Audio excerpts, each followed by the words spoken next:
Hello friends, exam standard में आपका स्वागत है। इस वीडियो में हम कुंभ मेले के बारे में बात करेंगे। कुंभ मेला हर 12 साल में एक स्थान पर आयोजित होता है और यह 12 वर्षों का चक्र एक गहरे धार्मिक और ज्योतिषीय अर्थ से जुड़ा हुआ है। इसका रहस्य हिंदू धर्म और भारतीय ज्योतिष शास्त्र में निहित है। कुंभ मेला के 12 साल के चक्र का संबंध ग्रहों की स्थिति और उनके संयोग से है। इसे पारंपरिक ज्योतिषीय चक्र के रूप में देखा जाता है, जो विशेष ग्रहों की स्थिति और उनके प्रभाव से जुड़ा होता है। कुंभ मेले का 12 साल का चक्र। कुंभ मेला का आयोजन हर 4 साल में एक स्थान पर होता है, लेकिन यह 12 वर्षों के चक्र के अनुसार बदलता है। कुंभ मेला में 4 स्थानों पर आयोजित होता है। पहला है प्रयागराज इलाहाबाद। यहाँ मेला हर 12 साल में एक बार लगता है। दूसरा है हरिद्वार, यह उत्तराखंड में है। यहाँ भी मेला हर 12 साल में एक बार लगता है। तीसरा है उज्जैन, यह मध्य प्रदेश में है। यहाँ भी मेला हर 12 साल में लगता है।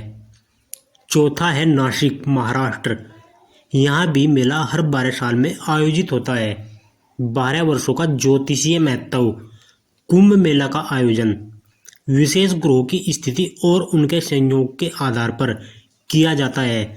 यह मेला तब आयोजित होता है जब सूर्य, चंद्रमा और गुरु यानी बृहस्पति ग्रह एक विशेष स्थिति में होते हैं।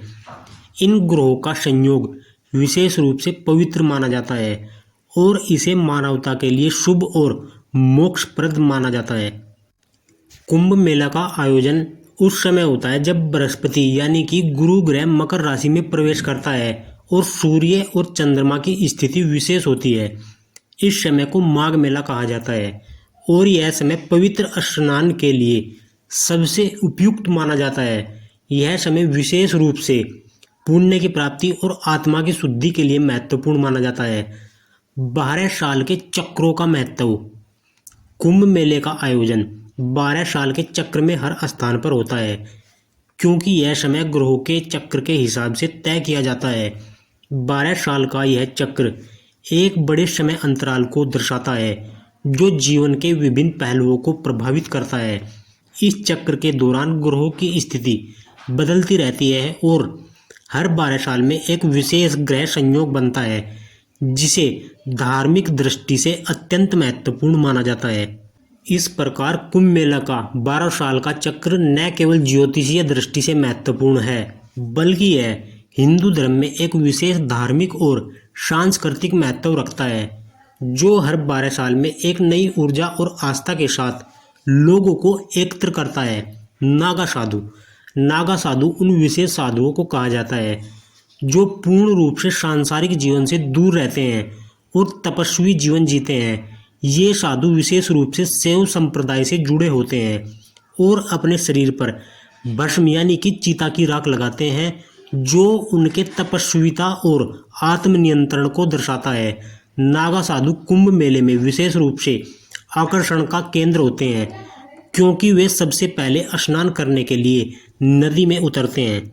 यह नागा साधु भारतीय उपमहाद्वीप के विभिन्न हिस्सों से आते हैं और उनकी यात्रा का उद्देश्य धार्मिक ध्यान, साधना और तपस्या होता है। वे आमतौर पर हिमालय के क्षेत्र, उत्तर भारत और मध्य भारत के विभिन्न हिस्सों से आते हैं। कुछ नागा साधु उत्तराखंड, उत्तर प्रदेश, मध्य प्रदेश और राजस्थान से आते हैं, जबकि कुछ अन्य दक्षिण भारत से भी आ सकते हैं। नागा साधुओं का आना और जाना। कुंभ मेला समाप्त होने के बाद नागा साधु अपने साधना स्थल पर वापस लौट जाते हैं, जो आमतौर पर हिमालय या अन्य दूरस्थ स्थानों पर होते हैं। वे अपना अधिकांश समय ध्यान, साधना और तपस्या में बिताते हैं और मेला समाप्त होने के बाद पुनः अपने ध्यान स्थलों पर लौट जाते हैं। वे कुंभ मेला में आने के लिए विशेष रूप से अपने गुरु के आदेश पर आते हैं और उनका मुख्य उद्देश्य वहाँ धार्मिक अनुष्ठान करना और समाज को धार्मिक संदेश देना होता है। कुंभ मेला न केवल एक धार्मिक अनुष्ठान है, बल्कि यह भारतीय संस्कृति और परंपराओं का एक महत्वपूर्ण हिस्सा भी है, जो साधना, तपस्या और आत्मा की शुद्धि की दिशा में एक महत्वपूर्ण अवसर प्रदान करता है। तो फ्रेंड्स, इस वीडियो में हमने जाना कुंभ मेला के 12 साल का रहस्य और नागा साधुओं का आना जाना। फ्रेंड्स, यदि आपको यह वीडियो अच्छी लगी है तो वीडियो को लाइक करें, चैनल को सब्सक्राइब करें। Thank you.